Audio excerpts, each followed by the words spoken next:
بسم الله الرحمن الرحيم. ألهاكم التكاثر حتى زرتم المقابر. كلا سوف تعلمون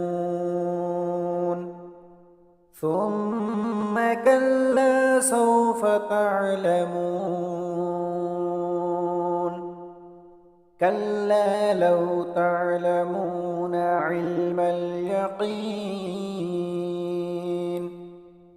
لترون الجحيم ثم لترونها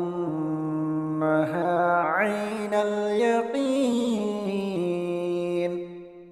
ثم لتسألن يومئذ عن